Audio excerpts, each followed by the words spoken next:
Welcome to our council meeting. Hope everybody's having a good summer so far. Can we have a mover and a seconder, please, for adoption of the open session agenda? Open session agenda. Thank you. Yes, moved by myself, seconded by Councillor Hughes. Be it resolved that the council meeting agenda of August 5th, 2020 be adopted as circulated.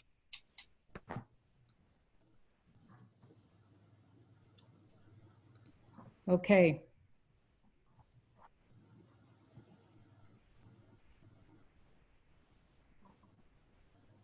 Wow, the audio is not going through again very well. All in favor of that adoption of the agenda?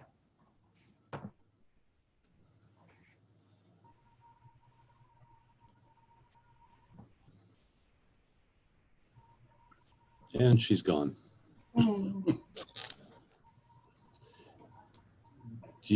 We can keep going, or I can wait. We can wait. Oh, there she's back.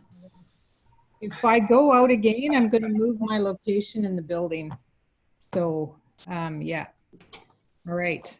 So I called a vote for adoption of the agenda. All in favor? Thank you. You all froze before I could see you. Not sure what's going on tonight. Disclosure of pecuniary interest with regard to the agenda and the general nature thereof. Any disclosure of pecuniary interest? Councillor McLaren? Yes, for 8.4 under closed session, the fire update agreement. As my son is a full-time firefighter, I will declare pecuniary interest. All right, thank you.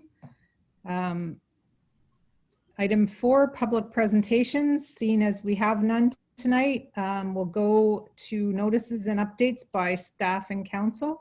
So I'm going to start with staff. Mr. Patterson, would you or Ms. Mellon or others have any updates for council tonight? Please go ahead. Certainly, Your Worship, through you to council. We'll start with Arthur Smith. Thank you. Through you, Worship, through to you to council. Just to let an update that by the end of the week, we will have the final property tax bills going out in the mail. So unfortunately, it's not necessarily good news, but people are looking forward to, we're getting inquiries where they are. So we're just wanted to let everyone know by the end of the week, they will be out and should be receiving them shortly after. Okay, great. Thank you. Any other staff updates? Yes, Your Worship, through you to council, one update from the Recreation Department, and as it relates to the Deep River Arena. I will start off with just recreation in general. The pool operations are going extremely well, and we've been getting a lot of positive comments and feedback as other relatively local municipalities are trying to get their pool operations up and running. They're actually attending Deep River to see how we did it. So kudos to the staff for doing a great job on getting that going. And staff are hard at work trying to accomplish the same thing for the Deep River Arena. Excuse me. Anticipating, excuse me, anticipating interaction with the user groups to get a sense of where they're at, developing COVID protocols, looking at industry standards and what other facilities are doing, and that work is proceeding well. And the last one is we anticipate the survey for the keeping of backyard hens in the town of Deep River as a potential pilot project. We anticipate releasing that survey tomorrow and it being open for a 2-week period. Okay. And that's all I had for notices. Thank you, Mr. Patterson. I'm sure there's many people waiting with bated breath for the survey on backyard hens. So I did note from earlier minutes that there would be an update coming in August. Maybe it'll be delayed till September on the community safety and well-being plan. Just wanted to put that back on the agenda because I believe from previous minutes that was mentioned, and the police board had inquired about it on Friday. And I also want to pass on kudos to the pool staff. And I know Councillor Myers and I received a comment from a a high-level athlete and former Deep Riverite, that both the organization and the condition of the pool were better than many much newer pools that he's swum in the GTA. So kudos again to the pool staff for their good work there. Any counselors? Oh, I'm getting an unstable notice on my internet connection, so fingers crossed here. Any counselors with updates, please? Counselor Rochon, go ahead. Counselor Rochon, go ahead. I just wanted to relate to Mr. Patterson that I've had a lot of great feedback on the summer camps that ran last week. I believe they're this week too. My daughter's the prime age, so a lot of her friends and our friends have attended, and they were very happy with the kids that are running it and how it was run. So I just wanted to relay that. Good job. Great, thanks. Any other updates from council? Okay, seeing none, I think I had one or two other things to mention. Reeve Doncaster and I met briefly with the president of CNL last week. Topics of discussion included COVID response, CNL reorganization, fire service agreement review clause, and reliable internet. So we agreed to meet with CNL IT staff in the near future regarding internet. So I'm currently working on setting up a meeting with CNL on that. Also, Reeve Doncaster forwarded a notice about the Ontario Trillium Foundation coming out with a fund called Resilient Communities. Just announced today. It's really to help support not-for-profit clubs and groups and community organizations sort of sustain through the COVID and adapt to things that are required as a result of COVID. The details on that, it's a one-time fund, a grant term up to 1 year. There's application deadlines of September 2nd and December 2nd, 2020. And there's details, if you go to the Ontario Trillium Foundation Resilient Communities Fund, there's details on what's eligible and who, but basically the amounts are from $5,000 to $150,000. So if we have any community groups out there are trying to adapt and sustain themselves during this time, they might want to check that out. And finally, some good news, which I think we've all noticed around town, but there's some stats to prove it. Residential and condo sales in Deep River in the month of August were up 175%. In the month of, or sorry, that was July. And in the month of June, they were up 36%. Year to date, sales in Deep River are up 46%. So that's good news for our real estate sector and for people looking to buy and sell homes. Well, sell homes for sure, buy homes, it's getting to be a tight market. Generally, overall in the county, there are about half the houses available in inventory than there were this time last year in 2019. So sales have been brisk. So if there's no further, Councillor Hughes, you've got something to add? Yeah, sorry, I forgot. I wanted to mention, so I sort of took part in a webinar about, I guess it was hosted by Frank Cowan Insurance around recreational trails and liability. You can't really tell who else is on it. So I don't know, Mr. Patterson, if anyone from the town staff was taking part in that or not. I attended that as well. Okay, I know you did. Anyway, I mean, just generally, I thought there was some good information, certainly for municipalities and user groups of trails around signage, trail classification, risk, design, maintenance, that kind of thing. So maybe I'll just make a few notes and put that together. But there was some good information there. Thank you, Councillor Hughes. I agree. And I did pass on some verbally to Mr. Patterson, but I would much appreciate if you could do that. Okay, moving on. We have no notices of motion, no deputations tonight, but we have a number of consent matters. So we're going to start with correspondence. And as per our usual approach, I'm going to ask you to please indicate whether you want an item extracted or if you just want to comment on it. If you do not want it extracted or to comment on it, it will end up being received at the end of the correspondence section. So I'm going to read through each one and please indicate. So the first one is with regard to amendments to, it's 6.1.1. It's with regard to amendments to Schedule C of the set fine schedule of bylaw 25-2020 from Devyani Ananjit, Crown Law Office, Criminal Ministry of the Attorney General. It's related to administrative amendments for our new fire bylaw and the setting of fines.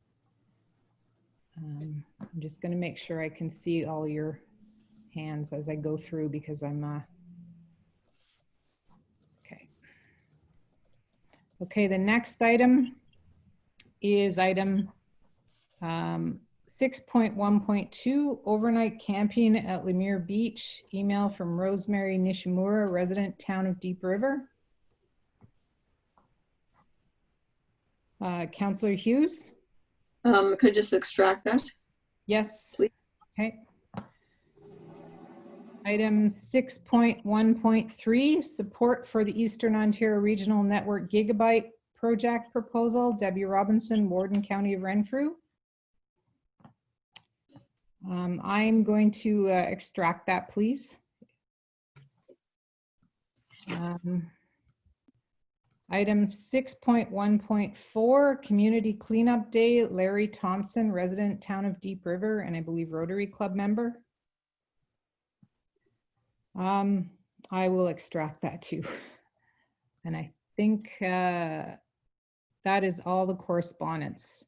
So we'll call for a, those two items, or we've got three items, sorry, extracted. So why don't we move for the resolution just for the one item of correspondence, which is 6.1.1, amendments to the fire schedule. Councillor Hughes, can you move that, please?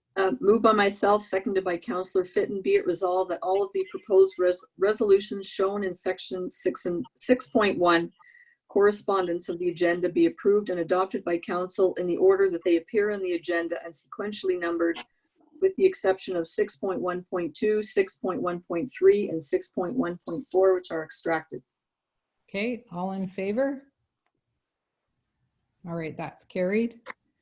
How would council like to proceed? Would they like to deal with the correspondence now or leave it to the end of all the extracted agendas? Not sure which should be faster in this case. Councillor Hughes, are you ready to speak to the item about Lemire Beach? I could. Okay. We'll go ahead, please. Go ahead now. I guess I just have a question first around what our current actual situation is, bylaws. I think, there's references in the letter to having a bylaw, but it only applies to tents. And we did have a discussion last year, I remember, about RVs and at council, and I think we were told that they're covered slightly differently. So my first question is, where do we stand in terms of any existing bylaws? I'm going to look to staff to see if they can answer that question. Mr. Patterson, do you have any insight on that, please? Certainly, Your Worship, through you to council, I believe the letter reflects a fair representation of the current status. So our current bylaws do prevent camping with tents at Lemire Beach, but do not prevent parking of RVs, and there's no overnight camping or no overnight parking component to the bylaws for Lemire Beach. The feedback that I have from recreation staff, So we were having some issues with some vandalism down there for a couple of years. And the last 2 years now has been pretty, and it seems to be a marked improvement. The feedback from the facility staff is that they feel that those RVs down there are often a deterrent for vandalism, and actually on a couple of occasions this year saw users down there in the morning actually cleaning surfaces in the bathroom as those bathrooms are left open 24/7. So that was the only feedback I got from staff, and I think that reflects our current bylaw state. Thank you.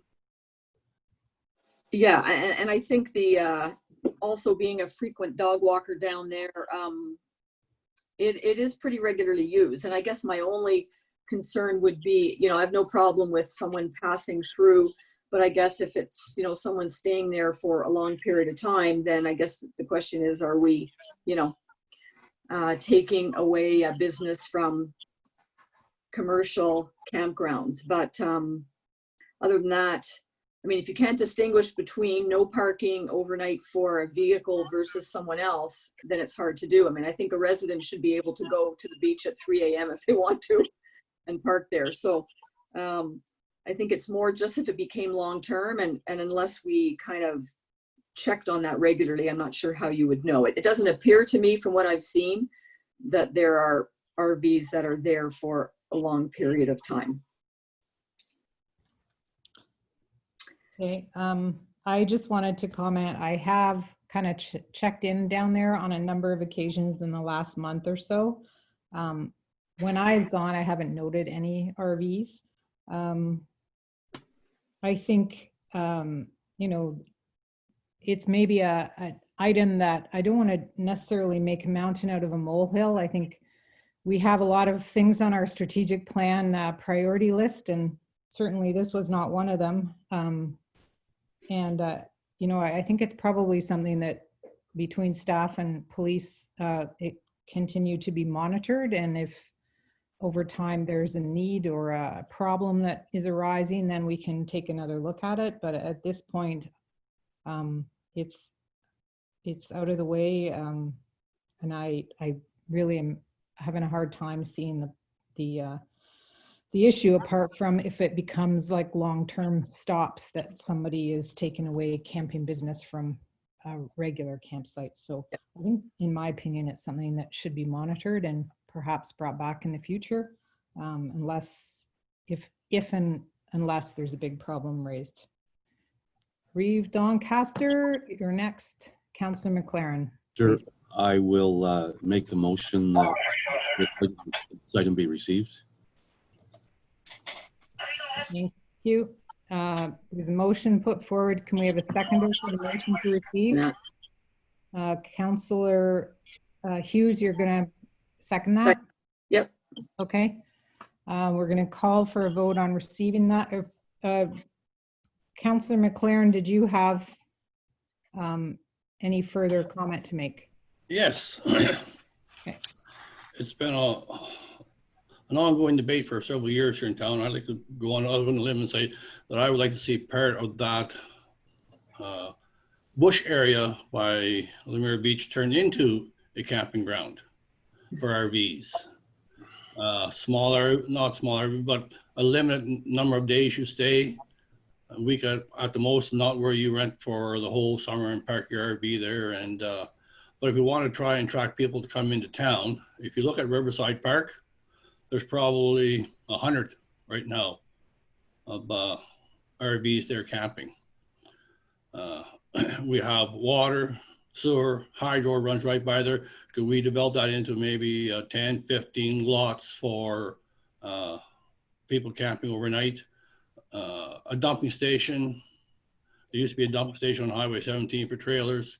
That's been gone for quite some time. But I think if we want to move the town forward, it would be an excellent idea to take that swamp area as we know it to be.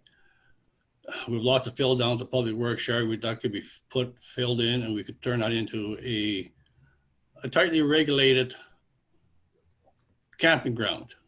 and will attract people into town to stay overnight and see how beautiful this town is. Stuff. We're right on the water, close to uptown to pick up groceries and stuff. You know, it'd be I think a highlight for the town of Deep River to move that vacant land that's down there. We will maintain trees along the road going into the parking lot, maintain some trees at the waterfront, but there's enough room there that you could put 10 to 15 trailers in there. And I think it'd be an excellent idea to look at the viability of it and what it would cost to develop that into a trailer park. And because that's been an ongoing concern too. You go up the river to Connell Lake Dam up there. There must be 25 trailers there parked there. What a beautiful spot to stop on your vacation in Deep River and enjoy the waterfront. Thank you. Thank you. Reeve Doncaster. Thank you, Your Worship. That was a great idea 17 years ago, the first time I can remember council discussing it, and it's still a great idea today. Thank you for your support, Reeve.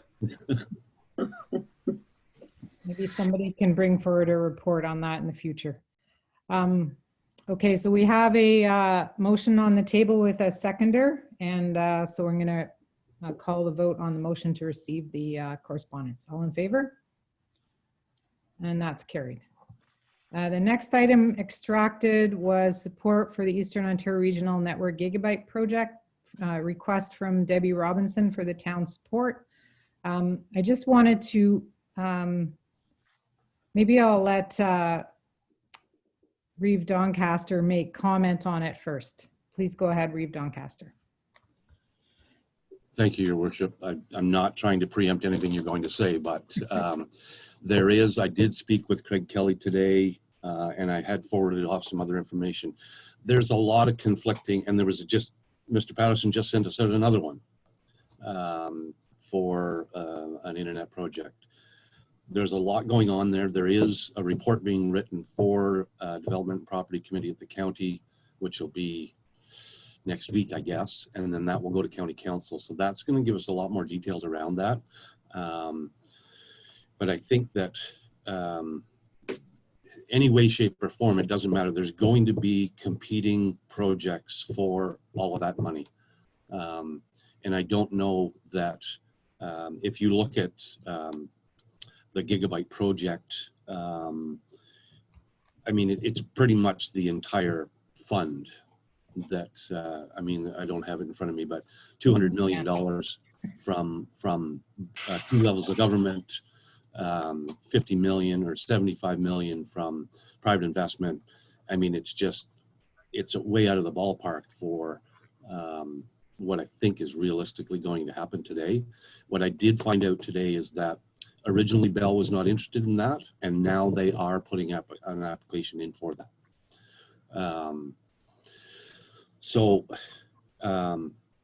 I don't think there's any downside to supporting that, but I think perhaps we could wait another month until some more information comes out from the county, but I'll leave that up to you. Thank you, Reeve Doncaster. My comment was that I think we should receive that request, but ask staff and the Reeve to look into more detail, because there was very, very little detail provided with the request or on the EORN website regarding how the money would be used, and was it competing with the ICON or CENGEN or CRTC project money, or is it a separate complete request to both levels of government and private investors?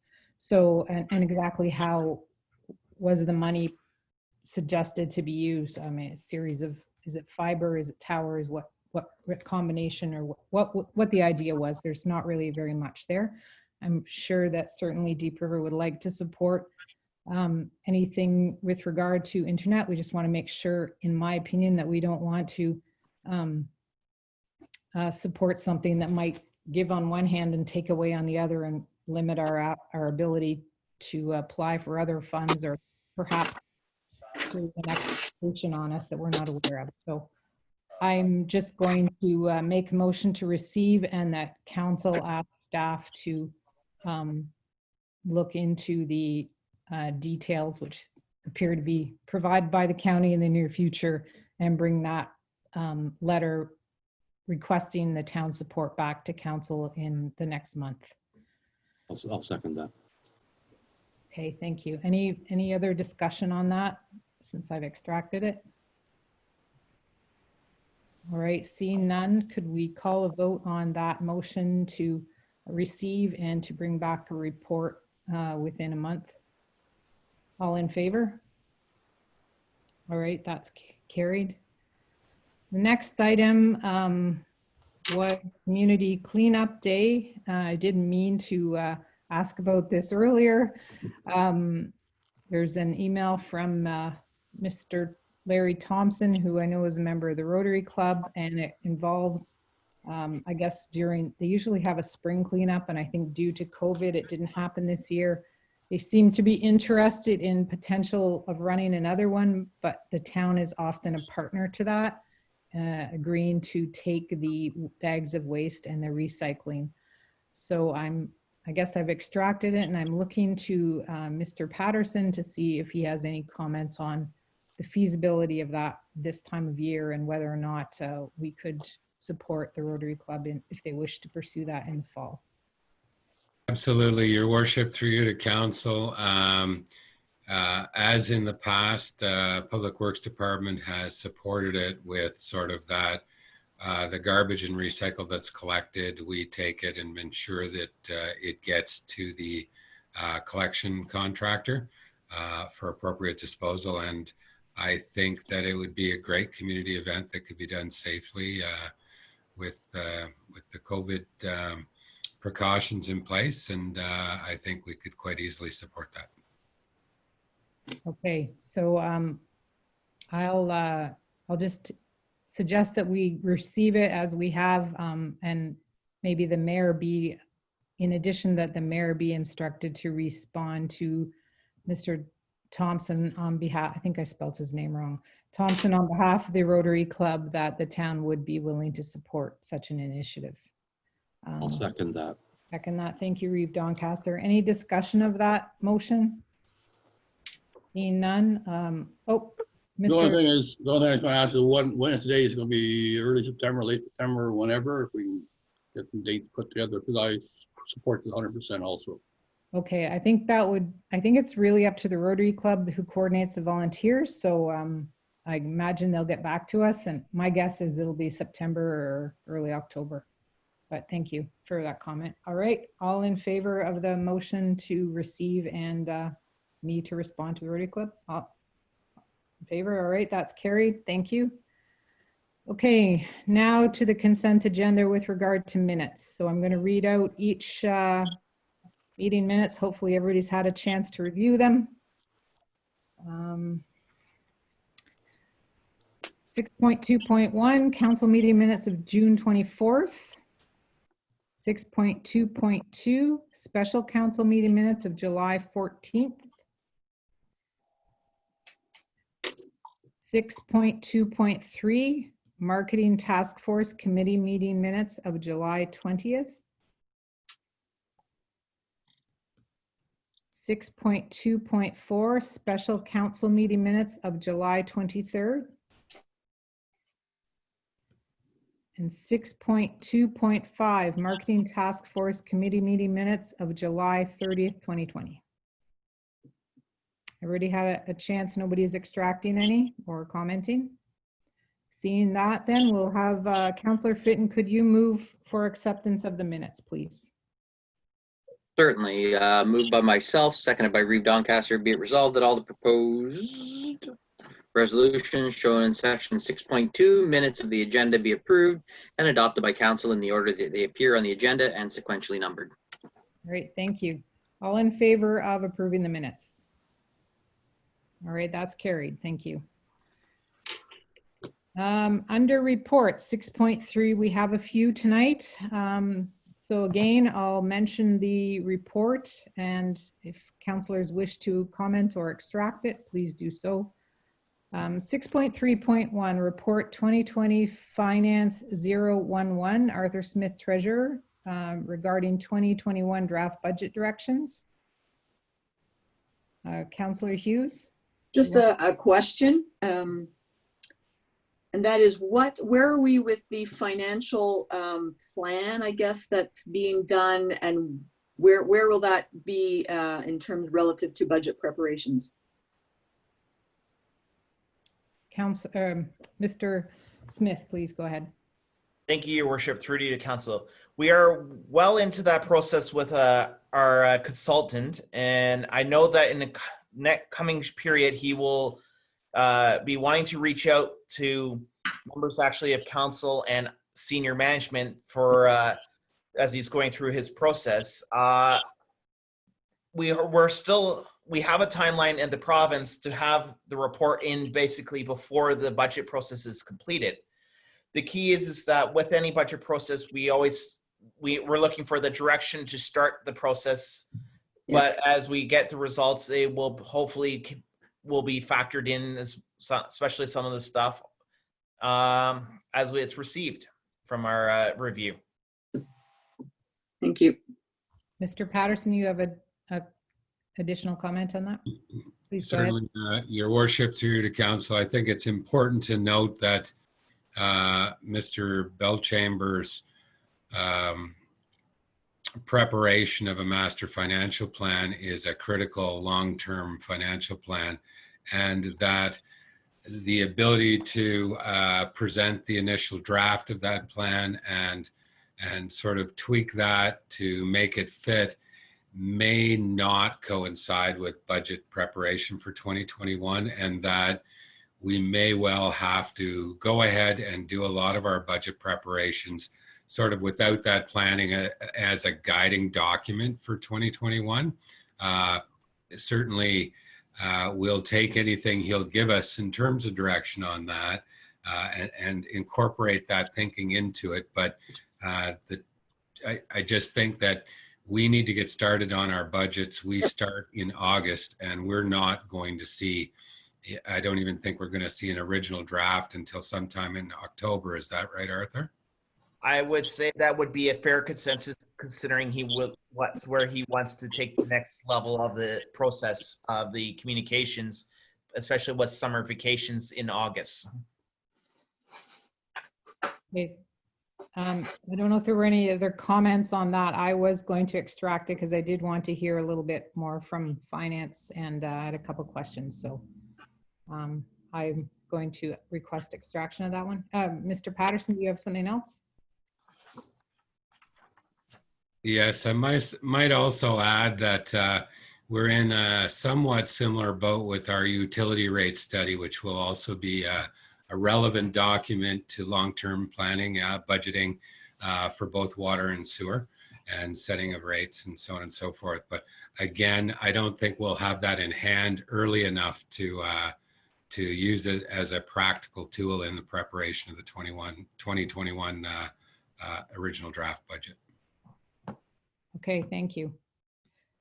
The next report is 6.3.2, report 2020 finance 012, late payment penalty report. Arthur Smith, treasurer. Anybody wish to comment or extract? Okay, seeing none, we're going to the next one. 6.3.3 memorandum, senior staff bylaw update, Jackie Mellon, clerk. Anybody wish to comment or extract? Reeve Doncaster? Yeah, sorry, just a comment. Just wanted to point out that I hadn't planned on reading them in great detail, but I did. On the draft bylaw, the draft bylaw to establish positions, working conditions, remuneration, senior staff, starting on page 117. On page 118, under the senior staff positions, the CBO deputy chief is still listed there. It's been removed in most places, but okay, good catch. It's still there. Ms. Mellon, did you get that page number? I did. I have at the top of page 118. Correct. Thank you. Is that all, Reeve Doncaster? You just wanted to make that comment? Councillor Hughes? Just a question, and I think we talked about this last time briefly, but that is whether, I mean, technically these are new position descriptions. And is there a formal process that we typically or are required to go through to get them assessed in terms of salary, like how that lines up with the salary range? Are they related? Is that something we would typically do? Through you, Your Worship, to Council. The last time it was done is when the bylaw was updated in 2017, and there was a pay equity review done through the County of Vancouver with Mr. Bruce Beakley, the HR County Director, the Director of HR for the county. So that was the last time it was done. We could do that. We could have a review again. I suppose not just for pay equity, but just not for pay equity, but for the salaries. I'm going to ask Mr. Arthur Smith, because I know he and I were discussing that because of the table that's on in the senior staff bylaw. It's showing the CPI increases up to as of January 1, 2020. So I'm not sure when we would do the next review. Thank you. Through your worship to you, to council, the bylaw was set for, I guess, about a 5-year review. But as for, because of these are new changes in positions, that it may be prudent to take these steps of getting at least these 2 positions reviewed. We have left the increase as part of the communicate within the thing for at least in the interim to at least keep the process moving. But it would be something that might be of value, especially in the coming months, and to look into. Thank you. I've got, I'll go with Mr. Patterson next and then Reeve Doncaster, please. Go ahead, Mr. Patterson. Oh, you're on your mic, you're muted. Your Worship, through you to council, just to piggyback on what Mr. Smith and Ms. Mellon have said, I think it would probably be prudent to contact Mr. Beakley and look at a review of a pay equity review of both of those positions, as they haven't previously been reviewed the way they are proposed to stand. Thank you. Reeve Doncaster. Yeah, thank you, Your Worship. So yeah, a job evaluation could be done, you know, and there's a fairly simple tool that you can take the job descriptions and you can rate all of the different factors, and you come out with a value, and it falls into a grid. So can be done. I don't know that these are significantly different. I want to remind everyone that each year, and we received it not long ago, the county does a salary survey across the county. So, I mean, a quick check would be to take that, compare our positions with everybody else in the county, and where you see something that's way out of whack, or if we're way out of whack on everything, then that would indicate that maybe we should do a job evaluation, pay, whatever. So, and I can distribute those salary grids that came out this year if I didn't already do that. So I think I have them somewhere. So I'll send them out. It's just a tool that we can use just as a checkpoint, I guess. So thank you. Thanks. And I think with the existing senior staff bylaw having a grid of 5 years up till January 2020, it makes good sense to that it's time, another 5-year review in these 2 jobs, which are a little different but similar as well, can form part of that review, in my opinion. So I think what we have is good for now, but as with all things, and certainly if Reeve Doncaster can communicate, I know I have seen that, so I appreciate that if you could communicate that again. Thank you. If there's any other comments on that, no wish to extract, or Councillor McLaren? Yes, thank you.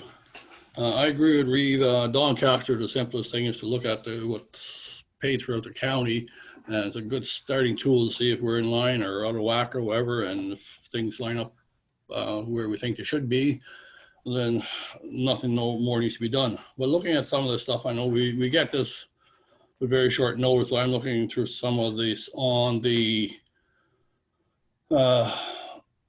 senior staff update bylaw on page 73, 3.6.2. It says the mayor for the CEO and the CEO for all other staff may require an employee who has been absent from work on sick leave to submit a medical. What I'm asking is, does that line up with what other contracts say, like our QP contract, our fire contract, the library is differently, but are we giving the CEO to ask for employee sick proof of sickness that their collective agreement doesn't say they have to do?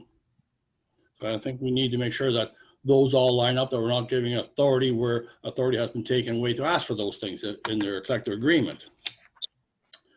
And then when you look on page 75, 3.12.7, it says the municipality shall contribute 100% to the premiums paid under this section, section 3. When you go back to section 3, where are we here?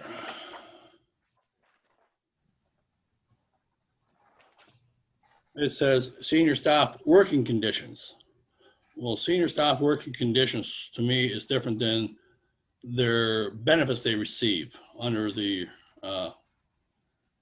employment contract. And I think in the old job description, those were defined as differently. Your job description was one, your benefits you received was under another one. When you read this here under section 3, to me, it looks that you're talking about their working conditions. Well, Okay, working I'm conditions going to ask if this bylaw is amended only insofar as the two positions were adjusted as by council at our last meeting, and to remove the combined chief building officer, deputy fire chief role that hasn't been in place for some period of time. But this bylaw was reviewed and updated by council, I believe, is it 2019?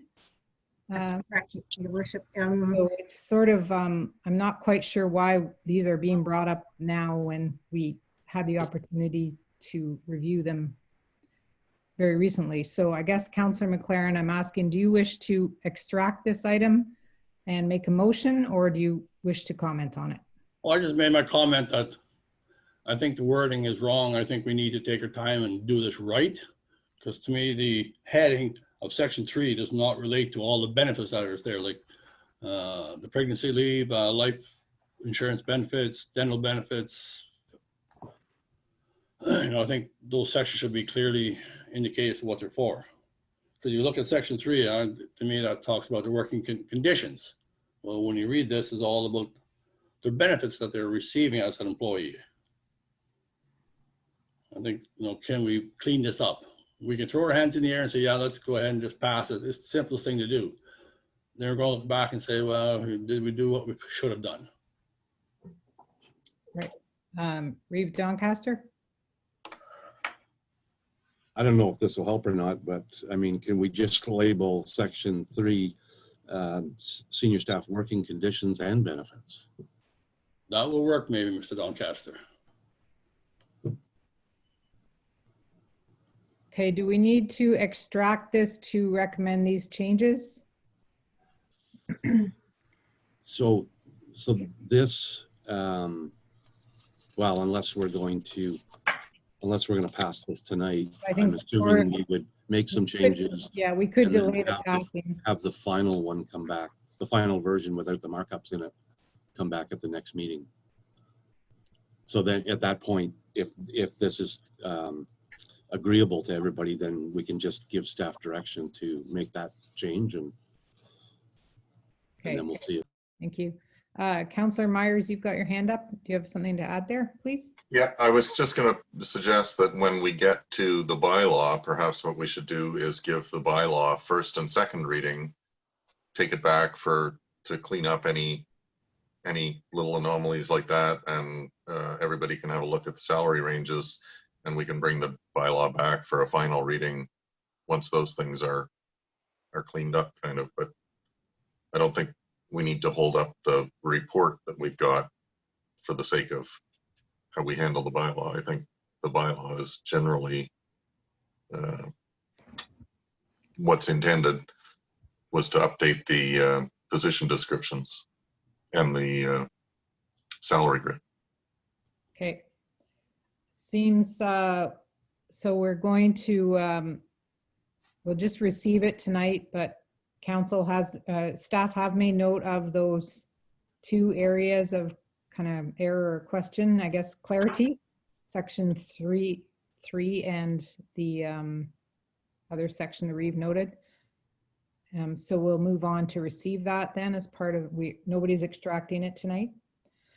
The next item, section 6.3.4, report number 2020 Marketing Task Force 001, RFP Marketing Consultant Contract from Christian Kaiser, Co-Chair Marketing Task Force. Anybody wish to make comment or extract? Councillor Hughes? Yeah, I just see Christian is on the call, and I just wanted to, for council's information, if they're really aware or remember, the amount we had in the budget for this was a fair bit higher, and I think part of the reason was what they bidded on didn't include specific creative materials, but maybe Christian can just briefly address why it's a fair bit less than what we budgeted, because we probably still will be spending that. Yeah. Mr. Kaiser, do you want to add a comment at this point? Please. Thank you, Your Worship, through you to Council. And thank you, Councillor Hughes, for that. I agree, yes, the original budget was significantly higher. This particular proposal includes the development of a marketing strategy, the development of a new brand identity for the town, as well as some of the what we're calling foundational creative materials, things like a logo, color scheme, business cards, banners, posters, that kind of thing. But it doesn't include more specific campaign type of marketing materials, things like advertisements, videos, etc. The proposal is structured in such a way that they will spend time developing a marketing strategy first, which will then inform campaigns that come after that. I think that the amount budgeted, or the amount for this proposal, is reasonable for that.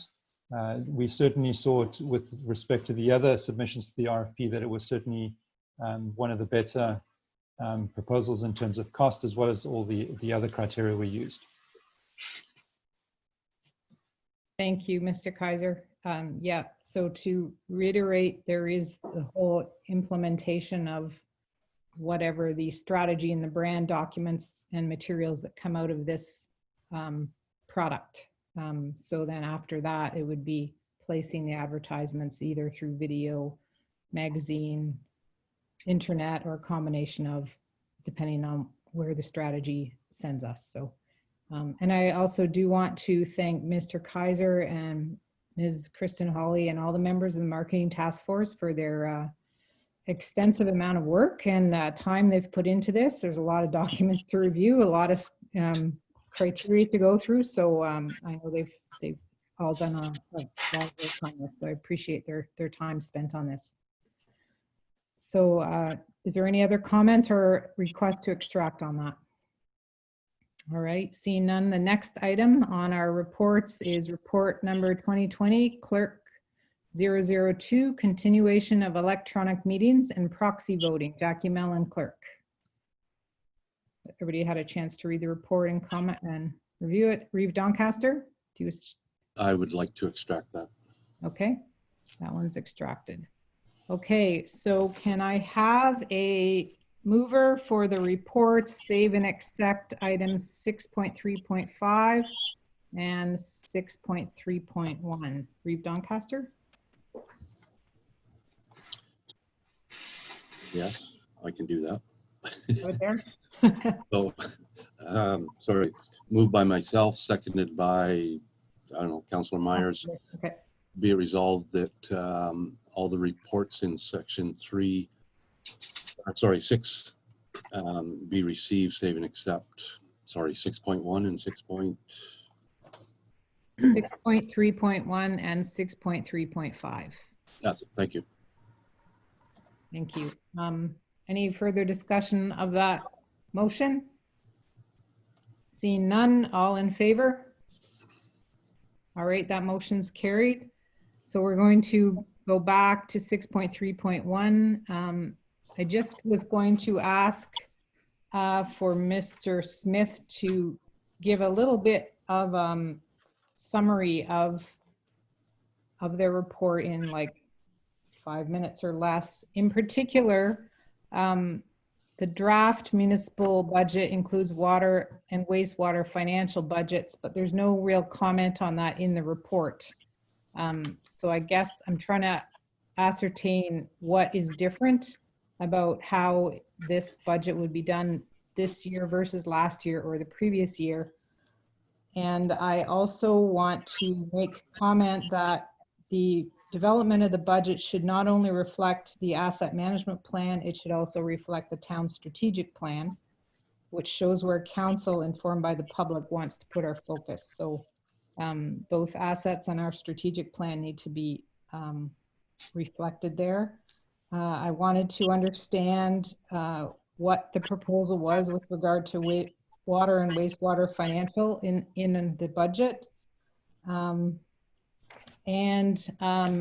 Having actually had to work with the budget last year with regard to the police service and the police board, the budget came in, it was assembled and rolled up differently, and the numbers came in much higher, and the police service board had to basically rebuild it as we had done in the past year from a granular level, in which case when we did that, it came in much lower. So I guess my question is, are we going to go back to the original granular level, or are we going to continue kind of lumping things together, which I think is always a possibility to do once you have a granular budget. You can do that in any which way from Sunday. So I certainly am a big supporter of starting granular and building from there. So I guess I'm looking to Mr. Smith to give us a bit of his insight as to how he plans to proceed, or Mr. Patterson, on this. Thank you.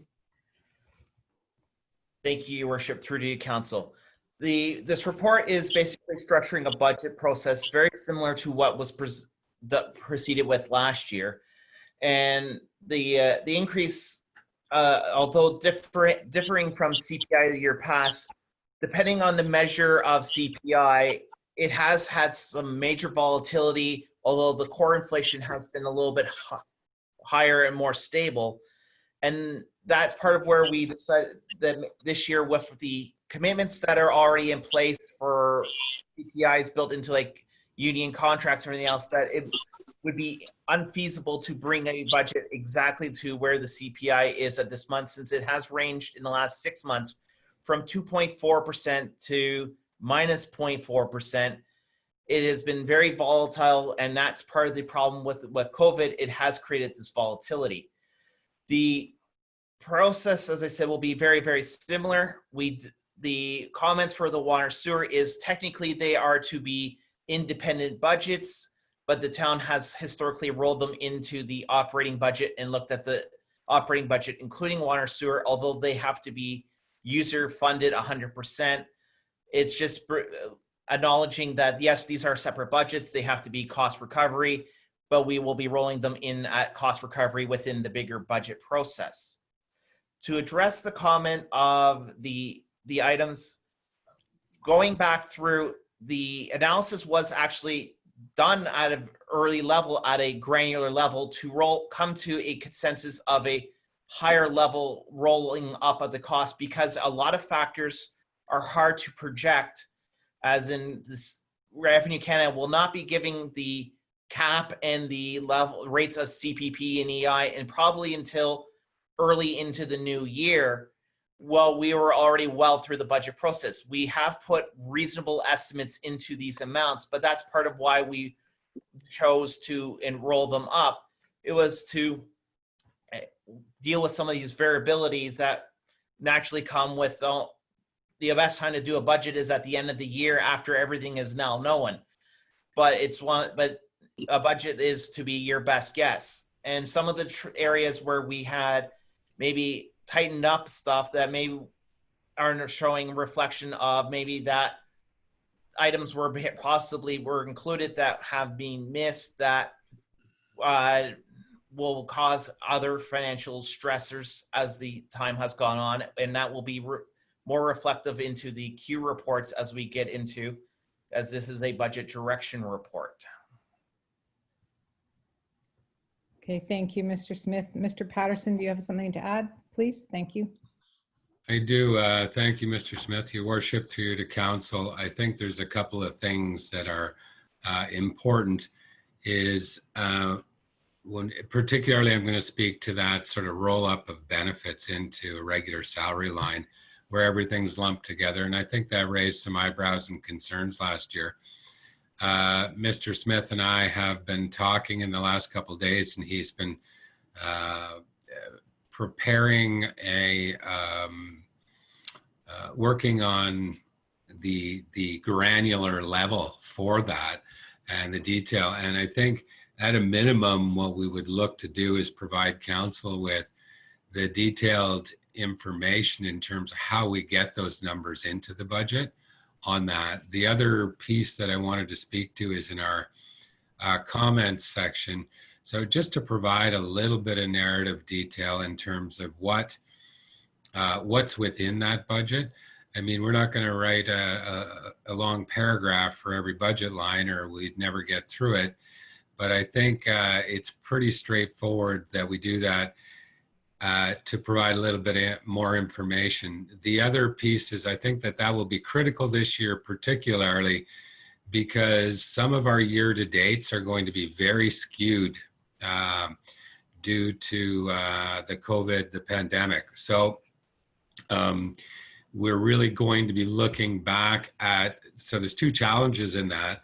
One is it makes us go back to 2018 and 2019 to get sort of normal operations kind of budgetary information and financial performance information. But the other piece that's really a big unknown for us is what the impact of COVID is going to be going into 2021. And there's a big unknown there in terms of what extra costs might we see. So we're going to have some challenges around doing that budget. And that's why we went with the budget direction of request for the 2%, because we do not believe that CPI, given all of those factors, would be a realistic target. So I think that in some ways it will be similar level of information in terms of within the actual budget numbers itself, but something like the roll up of those benefit costs, CPP and EI and employee health tax and all that kind of cost associated with wages, that we provide the methodology used at a granular level so council sees that. I think you will be quite impressed with the document Mr. Smith presented to me earlier today, as a matter of fact. So that's our goal. Okay, thank you. That gives me a little bit more confidence. Appreciate if, yeah, just so that we're not facing large increases in certain departments that we can't really explain. And that's where that granularity really helped, and going back to the actual run rates from the previous year helped us build them and bring the budget down in those areas. So I guess I just want to be concerned that we don't have to redo that again, because it was fairly onerous. And I also don't want us faced with a huge budget or huge estimate that isn't really realist or isn't real, I guess. So I appreciate that there's some focus on that. And I guess if that's the case, then I'm prepared to receive the report as is. I'm fine with the 2% given all the uncertainty of this financial year. So I was fine with that. I would move that we receive the report. Thank you. I'll second that. Thank you. Councillor Fitton wishes to second that. That's even better. So, okay. If there any further discussion on the extracted budget? Okay, all in favor? And that's carried then.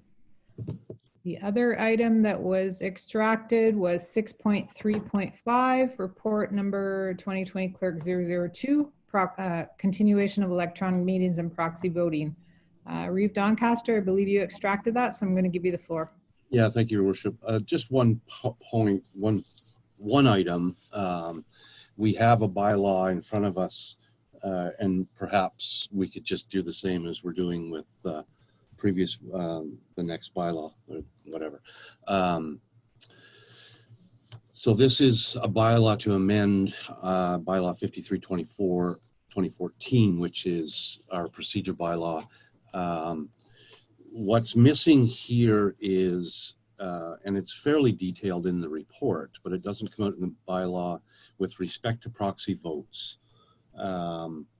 And what I would like to see incorporated into this, or what I would suggest that we incorporate into this, is any time, whether it's electronic or not, if there's a proxy vote going to be exercised on behalf of another member of council, that be a recorded vote automatically.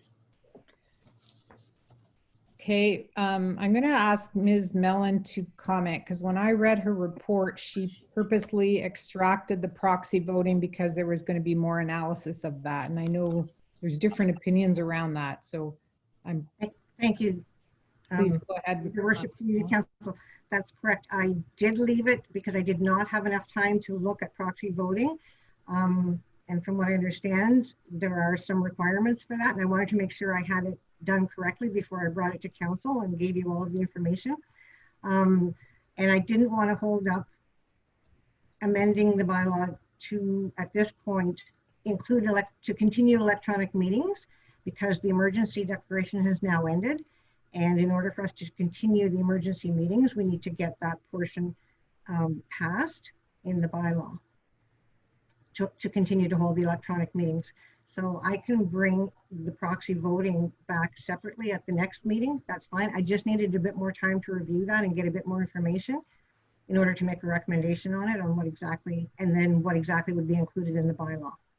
So Reeve Doncaster, you've made a recommendation to ensure that proxy voting is recorded vote, correct? So, yeah, that's fine. And satisfied with that reasoning to delay? Yeah, and that's fine. I guess the comment I'd make with respect to that, and I'm wondering whether, so the County of Renfrew has declared an emergency.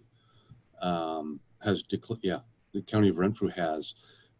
Does that cover us automatically now? It's just a question. I don't know. I suspect it does, even though the province is, so that when the province does it, it includes us. The county's over us, so I'm assuming when they do it, it includes us also. So, you know, it doesn't matter, but I'm just making that point. But I'm fine with that coming back some other time. Yeah. Thank you. I wondered that too about the county emergency declaration. I wasn't sure if it was still on, but I believe it is because they're still meeting electronically. Yeah. Your Worship, I believe Mr. Smith wants to comment on that because there was a response back from the Ministry of Municipal Affairs and Housing, but it wasn't very clear. Okay, Mr. Smith, you have something to say on that. Please go ahead. Thank you, Worship, through you, Council. Yes, the Council Mellon's correct. The CAO for the county has actually proposed that question to the Ministry of Municipal Affairs, and exactly as Ms. Mellon said, the response was inconclusive from the ministry's point of view if it does or does not cover, because that was one of the questions that the lower tiers in the county were wondering, knowing that the upper tier would be carrying the emergency through the summer. So fortunately, we did not really get a clear answer as normal from Municipal Affairs. Okay. Councillor Myers, did you have your hand up or you're good now? go ahead. And then Councillor McLaren, go ahead. Sorry, I did. As far as the electronic meetings, I don't really know. I would guess the way that the province worded the amendments to the municipal act in that bill, I can't remember the name of the bill off the top of my head, but the way they worded it was that municipalities were, the way I would interpret it, were basically that the municipalities could have one more electronic meeting to make changes to their bylaw, procedural bylaw, to continue to have electronic meetings. But again, just my interpretation, I would think that the way they wrote it, if we don't do this tonight, we don't really have grounds to have electronic meetings after tonight. But more my comment was more on the proxy voting, and I thought it was interesting that it's a little bit, I would say it's a little bit confusing, because in the legislation, when they talked about proxy voting, they said that members of council may appoint a proxy according to a process established by the clerk. In the note from the Ministry of Municipal Affairs, it says that municipalities have the authority to amend their procedure bylaw to allow proxy voting. So anyway, it's not entirely clear how that's supposed to happen, but it certainly won't happen. Nobody can assign a proxy vote until we have some sort of process in place. So I guess that's probably one more reason not to deal with the proxy thing tonight. Exactly, yes. Councillor McLaren, you Yes, had your hand up? I like what Reeve Doncaster was saying, that it'd be a recorded vote. And with the legislation coming through is so going to be convoluted, can we enhance it to improve it or whatever, to say that we are going to add on that proxy voting will be an automatic recorded vote? Can we do that in the legislation? Can we add our own personal touches to it? Yes. And I think that's what Ms. Mellon will do when she researches the section on proxy voting. I'm presuming, Ms. Mellon, you can bring that amendment back, if it's a proposed amendment, to our next meeting. Is that fair Your enough? Worship, yes, through you to council, I will do that. I just needed more time to review it. Understood. And I can include that, we can include that it is automatically a recorded vote if there is a proxy. Okay, all right. So I think that's fair to bring that back to council at our September meeting, but I don't want to lose the ability to have electronic meetings. So I do think we should proceed with that. I see Councillor Hughes with her hand up. So please go ahead, Councillor. Just a quick question, because I just want to make sure I understand how the intent of this longer term. So obviously we're in a state where we need to still have electronic meetings, but obviously when we don't need to have them, we want to make sure our bylaw says that our preference is not to have them. So is the intent that, I don't know, 6 months from now or at some point, we go back and revisit our bylaw and decide the wording that, you know, our preferences is to go back to the old way, but you have them under these circumstances? Like, I'm just not sure how you get out of this. Ms. Mellon, please go ahead. You've got your hand up. Thank you, Your Worship, through you, council. The bylaw is worded so that it says may be permitted. It doesn't say that you will have the electronic meetings. It says may be permitted. So that gives council the flexibility that if they choose to have an electronic meeting, they can.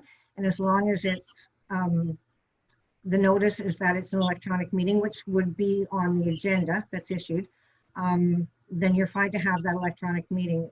If council decides they want to go back to council chambers, that's totally council's decision, and they can just automatically do that.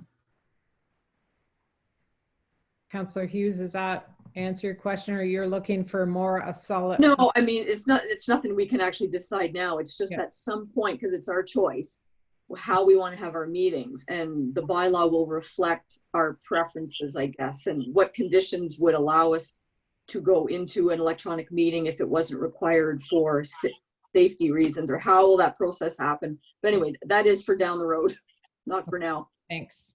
We're not there. Councillor Myers, you've got a comment as well. please go ahead. Yeah, am I live? Yep.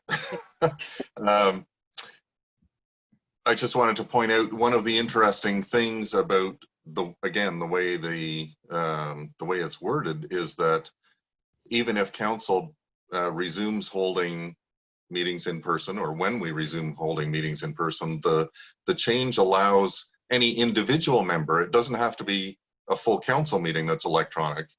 We can be holding an in-person meeting and any individual member of council can attend electronically. So if somebody's traveling, for example, you would still have the option of having electronic participation as an individual or two members of council. Yes, thank you It for doesn't that. have to be, it's not a decision Yep. for the entire council meeting to be electronic or not. Now it's going to be, it's going to allow individual members to take part. Yes. Thank you for that clarification, Councillor Myers, and I believe that was a very purposeful change by the Ministry of Municipal Affairs to allow that going forward as well. That's how I read it. Yes. Reeve Doncaster? Yeah, I was thinking about that myself, and I believe I mentioned this to Ms. Mellon. It does give, so I think sometime in the future, I think we're going to start to have face-to-face meetings again. But I think on an urgent basis or a special meeting that we needed to have, tomorrow night or, 2 nights from now, and 4 members of council are out of town, so that will allow us to do things like that. What I would state is that if it's a scheduled council meeting and somebody is out of town, I think there needs to be some rules around it. Yeah. I don't think that somebody should be allowed to attend a council meeting electronically just because they don't want to come to the town hall. So, the rules around it, whether, you were on vacation, perhaps, but certainly if a member of council was away on municipal business, that would be a good enough reason to be able to attend a meeting. I've left meetings regularly. I've left FCM or AMO to travel back to a council meeting or to either here or at the county. And then, in fact, 2 years ago, I left FCM conference, or my board meetings at FCM, came back to a council meeting one night and went back to Ottawa again, whereas I could eliminate that kind of travel. So anyway, that was my comment. Thank you. Thank you. And Councillor McLaren, one last comment, please. Yes, going on with what Reeve Doncaster is saying, there should be some limits on this. I don't think it should be someone takes the winter and go to Florida and just does electronic meeting. Right. Okay, so we've got a proposal and a motion before us. There's potentially an additional report coming around proxy voting and perhaps some further limits on participation in electronic meetings, which I think council have given a little bit of insight to, or feeling on that, unless some councillor has a completely different sentiment on that. I think there's generally a consensus. Councillor Myers has got his hand up, so maybe he does have a different feeling on that. Please go ahead. Well, it's not really a different feeling. It's a question, and I don't know the answer, but I'm not sure that we would legally be allowed to do that. This is a change to the Municipal Act that says that members can participate electronically. Anyway, it would be I'd be curious. I'm not sure that we would be legally allowed to put restrictions on it. I think that's something, well, Ms. Mellon has her hand up. I was going to say, I think this is something that Ms. Mellon can look into as part of her second report. Is that, what do you have to say, Ms. Mellon? Your worship, through you to council, I do believe it is council's decision if they want to amend the bylaw to allow for individual members not to attend, but I will verify that and confirm that. Thank you. And Mr. Smith, you've got some insight on that? I believe from a meeting I attended with Municipal Affairs, it is, again, up to the procedural bylaw to set the parameters of that thing, but definitely it's something Ms. Mellon can look into, but I believe it's within the parameters that council sets it in the procedural bylaw governing the rules. It's the general, how the province has been taking the direction. Thank you. I think we probably all have heard about the situation in Alberta a couple of years ago where I think somebody spent the winter in Mexico or something. Continued to be a counselor or an MP or something. So I guess that's where we're trying to make sure that's not necessarily allowed. All right, so Doncaster, can you remind me where we're at with this? Do we have a motion to receive or amend or? So I will move that we receive the report and, well, and then there's a bylaw later, so that's fine. Okay, can I have a seconder for that, please? Councillor Hughes, thank you. Any further discussion of the motion to receive? Seeing none, I'm going to call the vote. All in favor? All right, that's carried. Thank you. We've lost Councillor Rochon on my screen. Is she? Does anybody know? Oh, I don't. Councillor Fitton, did she send a note and I missed it? Go ahead. I got a message from Councillor Rochon. Her computer completely went dead and blacked out on her. Okay, thank you. One of the challenges with electronic meetings in a place that doesn't have the best internet, which we need to fix. Okay. So I think those were all the items extracted from the consent agenda. So we're moving on to bylaws. We have section 7.1 bylaw number 31-2020 to appoint a clerk for the corporation of the town of Deep River. I think we discussed reading. No, that one's not the one we're reading first and second. There's one we're reading first and second. It's the next one. Yeah. So 7.3, your worship, is the we'll do first and second reading. Right. Okay. That's the senior staff. Yeah. Okay.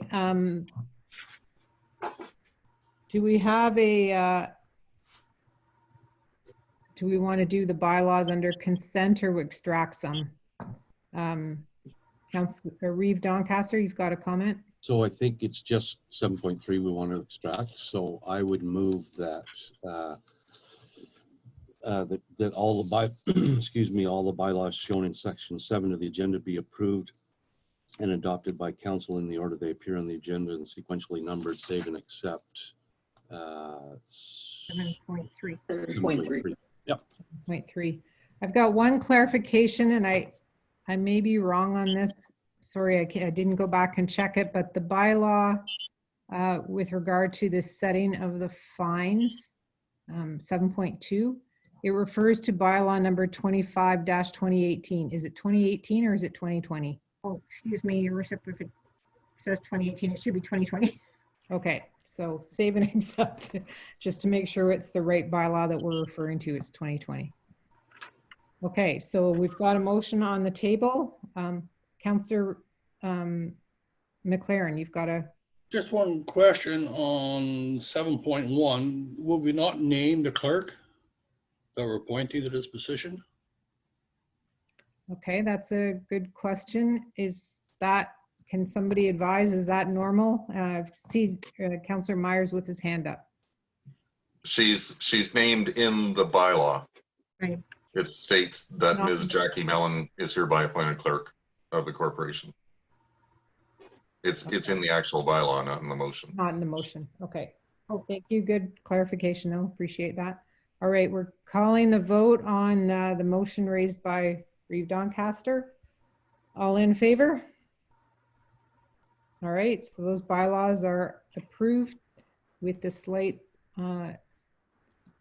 technical amendment to the one. And then we're going to move to bylaw 7.3 or item 7.3, bylaw number 33-2020. I need a mover for that for first and second reading. Councillor Myers. So moved by myself, seconded by Reeve Doncaster. Be it resolved that the following bylaw be read a first and second time. Bylaw number 33-2020, a bylaw to establish the positions, working conditions, and remuneration for senior staff employed by the corporation of the town of Deep River. All right, thank you. Any discussion of that amended bylaw? Seeing none, we're going to call the vote. All in favor? All right, that's carried.